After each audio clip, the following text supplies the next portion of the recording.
Welcome to video lecture series for class 12. Today we will do parallel plate capacitor, and we will also learn what will be the effect on the parallel plate capacitor if we insert a dielectric slab in between the plates. So, but first let us see the diagram of how do we form a parallel plate capacitor. तो parallel plate capacitor जो हम form करते हैं, for that we consider this जो आपकी plates हैं, दो conducting material plates हैं, और ये जो प्लेट्स लेते हैं हम लोग कंडक्टिंग प्लेट्स लेते हैं, the conducting plates are consider to be of infinitely large size. Means as we have derived the expression for electric field due to a infinitely large sheet of charge. So similarly here also, instead of single infinitely large sheet of charge, if we take two infinitely large sheet of charge and keep it at small distance between them, then this will form a parallel plate capacitors. So these two are infinitely large sheets of charges.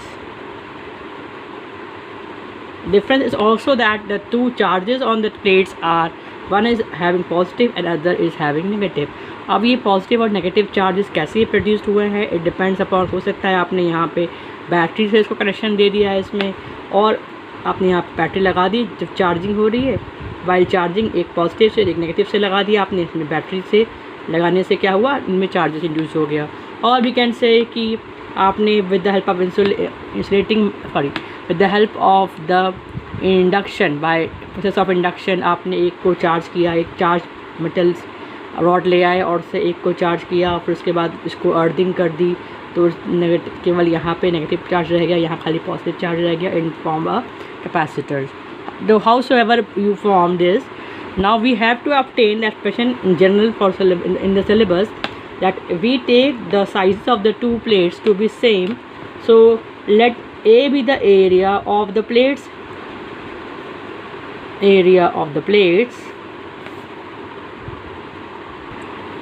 and D is the separation between the plates. And then I've written over here plus minus sigma is the uniform charge density on two plates. यानी इस plate पे positive charge density plus suppose plus sigma है, इस पे क्या है minus sigma है. तो अगर ये चार्ज डेंसिटीज़ है, so if I want to write the in terms of only charges, तो suppose plus minus q is the charges on the two plates, then these charges plus minus q must be equal to the charge density into area, because by definition density is defined as charge per unit area. This we all know. So if I want to write the charge, it will be equal to charges. If you want to write, it will be equal to surface charge density plus minus sigma for positive and negative charges into area of the surface, that is A. Surface किसका है यहाँ पे plates का surface है यहाँ पे, क्योंकि हम प्लेट्स पे इंडिविजुअल चार्ज प्लेट्स पे जो चार्जेस हैं, चाहे हम पॉजिटिव की बात करें चाहे हम नेगेटिव की बात करें, दोनों में चार्जेस क्या है, एक में प्लस क्यू है दूसरे में माइनस क्यू है, बट आपका मैग्नीट्यूड सेम है. बट नेट चार्ज भले ही सिस्टम का जीरो हो सकता है, लेकिन फिर भी each plates they contain the charge, तो they store the charge. Now suppose between the plate the electric field is E. Can we have the electric field on the outer side of the plates? क्या plates के बाहर electric field हो सकती है? If we see outside the plates, electric field क्या हो सकती है? अगर आपने डेरिवेशन करी होगी, इलेक्ट्रिक फील्ड की डेरिवेशन करी होगी, तो आप जानते हैं कि for single infinitely large sheet of charge जो है इलेक्ट्रिक फील्ड का फार्मूला होता है since E is equal to sigma upon 2 epsilon naught. Infinitely large sheet of charge the electric field का फार्मूला होता है एक शीट के लिए इतना होता है.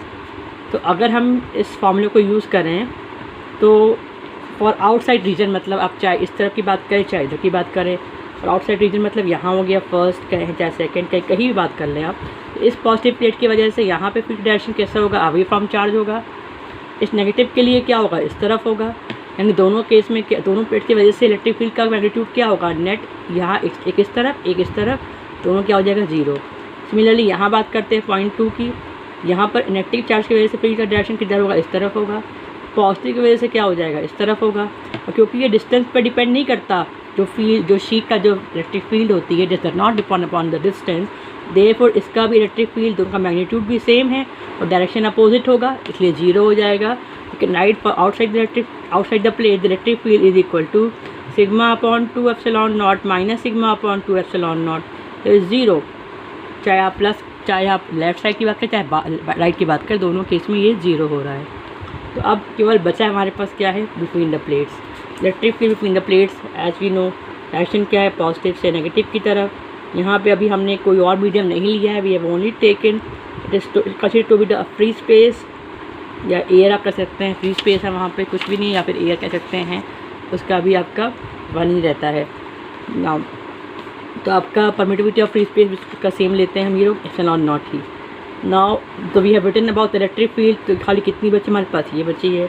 देयरफॉर पोटेंशियल डिफरेंस अगर हम लिखना चाहें प्लेट्स के बीच का, potential difference between the plates, it will B how much, V will be equal to the electric field into distance, because since we know E is equals to minus dV by dx, but in case of capacitors we only take the magnitude। जब भी हम capacitor के बीच का potential difference निकलना चाहते हैं तो हम केवल change in electric field into उनके बीच का सेपरेशन लिख देते हैं। यहाँ पे डिफ्रेंशिएशन के फॉर्म में नहीं ले रहे हैं क्योंकि इलेक्ट्रिक फील्ड कांस्टेंट है। We can simply take delta V और only V is the potential difference between the plates. Plate के बीच पोटेंशियल डिफरेंस लेने के लिए इलेक्ट्रिक फील्ड तो चेंज हो नहीं रही है, सिंपल E ही रहेगी। डिस्टेंस कितना है, D है, क्योंकि प्लेट के बीच में इलेक्ट्रिक फील्ड तो कांस्टेंट ही होती है। पोटेंशियल डिफरेंस कितना हो गया, E इंटू D हो गया। Now it is right about the capacitance. तो इस कैपेसिटेंस का by definition the capacitance C will be equal to charge per unit potential difference, because Q is equal to CV, या आप कहें C equal to Q upon V. Now the capacitance of the capacitor will be the charge on the capacitor. The charges on the capacitors are sigma A if I write in terms of only magnitude, and potential difference is ED. Now what is the value of this electric field between the plates that we have not taken? Now E is the electric field between the plate, ये तो हमने ले लिया है। इसकी magnitude कितना होगा, it will B A plus की वजह से जो होगा वो भी एक डायरेक्शन में ही होगा, वो भी इस डायरेक्शन में होगा, माइनस के लिए भी इसी डायरेक्शन में होगा। दोनों क्या हो जाएंगे, ऐड हो जाएंगे इन E upon 2 epsilon naught due to plus Q plate, and this will be added up with the electric field due to the minus Q plate, it will be E upon sigma upon 2 epsilon naught. Electric field between the plates क्या हो जाएगी, sigma upon epsilon naught. This we will put over here, so this will be equal to this simply, therefore this will be put over here, therefore C will be equal to your what is sigma A upon value of E is sigma upon epsilon naught into A into D। this we will keep sorry A यहाँ पे नहीं है, केवल D ही है, क्योंकि D है, खाली E रखा है। E कितना है, sigma upon epsilon naught, sigma cancels out, so therefore we get C is equals to epsilon naught A upon D. This is the simple formula for parallel plate capacitor. So this is the expression for capacitance between the capaciting plates. So here again from this expression we can see capacitance of parallel plate capacitor depends on the area A. It also depends upon the distance between the two plates and also on the medium. This is the permittivity of the medium between the plates. So these are the factors on which the capacitance of parallel plate capacitor depends. Permittivity of medium इन पे भी depend करता है. Now let us do the now these are the factors on which parallel plate capacitor depends. Now we will do the expression for parallel plate capacitor in when a dielectric slab is introduced. Let us do that part now. So the question is, obtain the expression for parallel plate capacitors when a dielectric slab is introduced. So I have drawn this diagram of the parallel plate capacitor. Here I have shown one dielectric slab also. ये dielectric slab क्या है, dielectric क्या है, basically non conducting materials होते हैं जो कि external field की प्रेजेंस में उनमें because of the induced dipole moment some charges are induced, तो हाउ जब देर पॉजिटिव चार्ज, यहाँ पे पॉजिटिव चार्ज है तो by attractive force also you also know simply by induction there will be partial negative charge on this side of the plates. So suppose these are called as polarized charge. So these are the polarized charge inside the dielectric slab.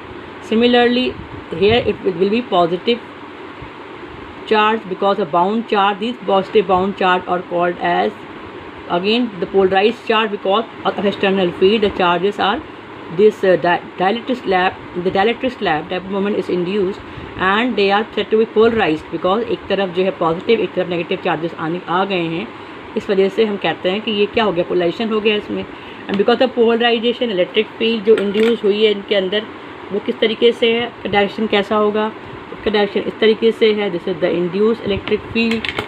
तो इसको हम कह सकते हैं polarised electric field कह सकते हैं हम लोग।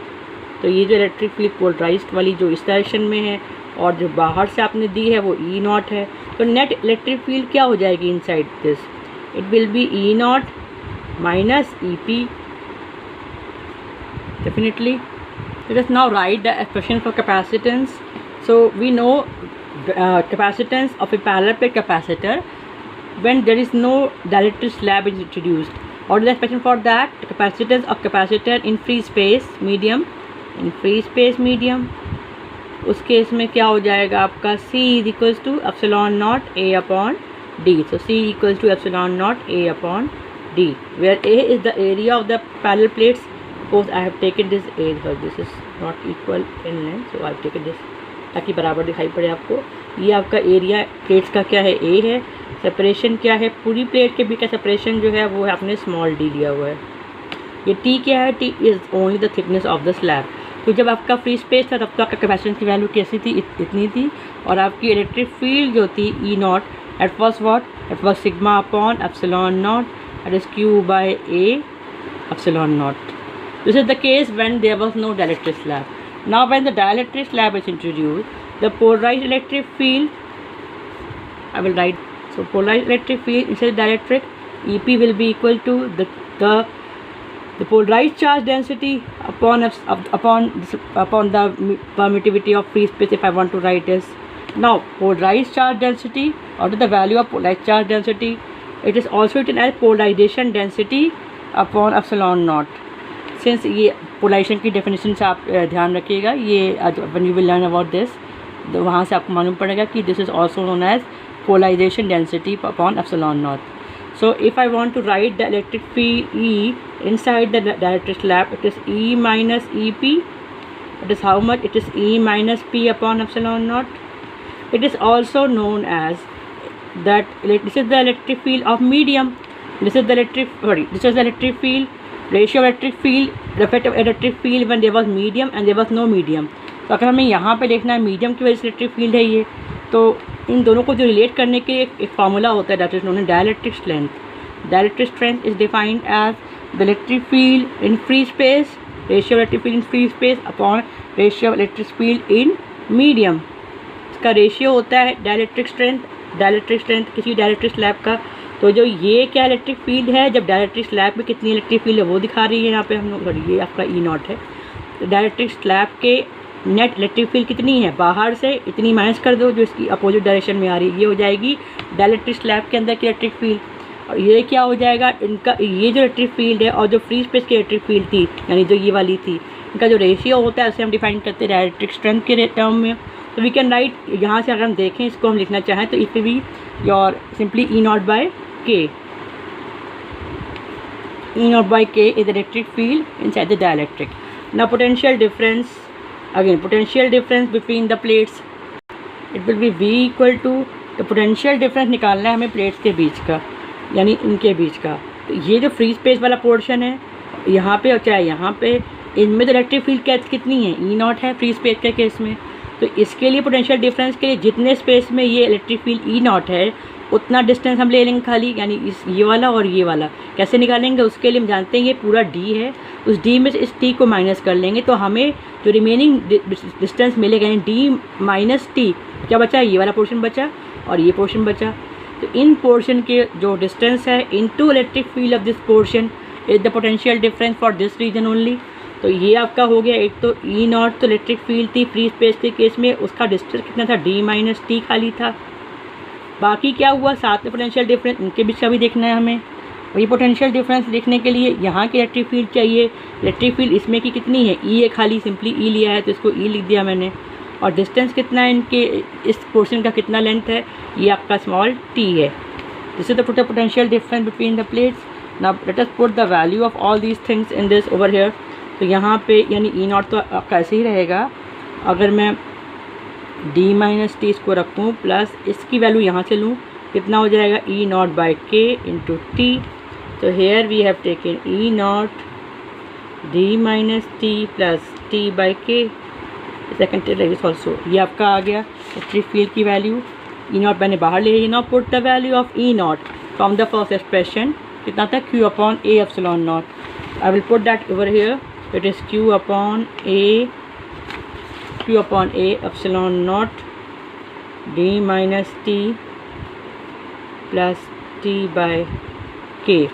पोटेंशियल डिफरेंस तो हमने निकाल लिया। अब हमें क्या चाहिए, now we want capacitance. So therefore capacitance C will be equal to, on the formula C will be equal to Q upon V होता है आपका formula, charge upon potential difference between the plates.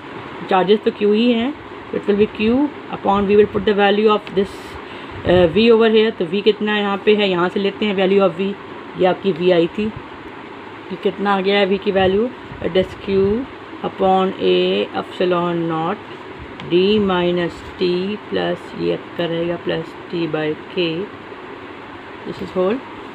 If C comes out to be, this implies C comes out to be Q, Q cancels out, A epsilon naught upon D minus T plus T by K. You have to keep this in mind. Here I have already considered that charges, the capacitor is already charged. The capacitor is already charged. In that case, this is the capacitance. If it is not charged completely, means अगर charging already हो रही है तब भी आपका capacitance तो आपका उसी तरीके से वैरी करेगा। लेकिन पोटेंशियल डिफरेंस जो है, जब चार्जिंग हो रही हो उस समय आप डायरेक्ट स्लैब डालने से पोटेंशियल डिफरेंस में तो कोई इफेक्ट नहीं होता है, बस हाँ कैपेसिटेंस में इफेक्ट आता है। अब वो स्लैब अगर डी की वैल्यू टी के बराबर हो जाए, if D equal to T, यानी जो आपका जो स्लैब आपने डाला वो कम्प्लीटली उसने फिल कर लिया, यानी completely fill medium, completely filled with the dielectric slab. तो उस केस में आपका कैपेसिटेंस क्या हो जाएगा, क्योंकि क्वेश्चन जो आते हैं इसमें काफ़ी वेरीड क्वेश्चन आते हैं। कई बार थिकनेस चेंज कर दिया, कई बार डी चेंज कर दिया, कई बार एरिया चेंज कर दिया, and they have framed number of questions for the boards. So यहाँ पे अगर हो जाएगा फिर डी की वैल्यू टी हो जाएगी, तो यहाँ पे क्या होगा, डी माइनस डी, ये जीरो हो जाएगा, ये हो जाएगा डी, के चला जाएगा ऊपर, तो सी की वैल्यू कितनी आ जाएगी, के ए एप्सिलॉन नॉट अपॉन डी। जैसे केवल आपने देखा जो ये वाला जो कैपेसिटेंस आया है, और जब डाइलेक्ट्रिक स्लैब नहीं डाला था उस केस में, दोनों केस में अंतर क्या, देखिए इसमें क्या है, के की वैल्यू आ रही है के epsilon not a by D, और जो आपका सिंपल जो हमने किया था विदाउट डायरेक्टिव मीडियम वो भी क्या था, epsilon not a by D. तो केवल के का डिफरेंस है। तो के टाइम डायरेक्टिव स्लैब जब डालेंगे तो के टाइम उसका कैपेसिटेंस बढ़ जाता है हमेशा। तो देयरफॉर कैपेसिटेंस, इसीलिए डायरेक्टिव स्लैब फिल्ड किया जाता है ताकि कैपेसिटेंस और बढ़ जाए, यानी एनर्जी स्टोर करने की कैपेसिटी या कहें चार्जेस को स्टोर करने की कैपेसिटी बढ़ जाती है। Thank you. Next time we will do the expression for the relationship between dielectric strength, then susceptibility, and also we will learn about the topic of energy stored and combination of capacitors. These are the topic which is left. Thank you.